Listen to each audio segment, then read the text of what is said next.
লড়াইয়ের পরে আমাদের শহীদের আত্মত্যাগের মাধ্যমে একটা নির্বাচন হয়েছে, নির্বাচন নিয়ে কিছু আপত্তি আছে। আমরা আশা করবো সেগুলো খুব দ্রুত সময়ের মধ্যে সলভ হবে। আমরা আশা করব এই নির্বাচন পরবর্তী এই বাংলাদেশে একটা গণতান্ত্রিক ধারা অব্যাহত থাকবে এবং এই গণতান্ত্রিক ধারা অব্যাহত রাখার জন্য যা যা করতে দরকার আমরা সার্বিকভাবে সহযোগিতা করব।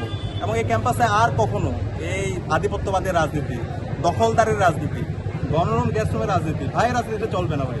ঠিক আছে, এটা কেউ যদি ভুলেও যদি কেউ করতে আসে তাহলে সে নিজের পায়ে নিজে কোড়াল মারবে, তার ওই দিন থেকে তার পতন শুরু হবে। সুতরাং এই ক্যাম্পাসে দখলদারিত্ব রাজনীতি আর চলবে না। আমরা দেখতে পেয়েছি আজকে আমি কংগ্রেচুলেট করছি, ধন্যবাদ জানাচ্ছি ইসলামী ছাত্র শিবির, তারা শিক্ষার্থীদেরকে নিয়ে ভোট তৈরি করেছে, জাতীয়তাবাদী ছাত্রদল তারাও ভোট করেছে।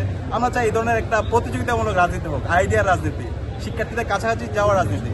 কিন্তু কেউ যদি বলে দখলদারিত্ব রাজনীতি করতে চায় তাহলে সেই ওদিন থেকে তার পতন শুরু হয়ে যাবে। সুতরাং সরকারি দল বিরোধী দল যারা আছে আমরা সবসময় তাদেরকে তাদের কর্মকাণ্ডগুলো আমরা সবসময় ফলো করবো। কেউ যদি ফেসিস্ট হয়ে ওঠার চেষ্টা করে, কেউ যদি হাসিনাবাদী রাজনীতি ফিরে নিয়ে আসতে চায়, কেউ যদি আবার ক্যাম্পাসে ছাত্রলীগ হয়ে উঠতে চায়, সে যে হোক, সে যত বড় শক্তিশালী হোক, আমরা তাদের বিরুদ্ধে আমাদের প্রতিবাদ জারি রাখবো এবং তাদের এই রাজনীতি আমরা এই ক্যাম্পাসে হইতে দিব না ইনশাআল্লাহ।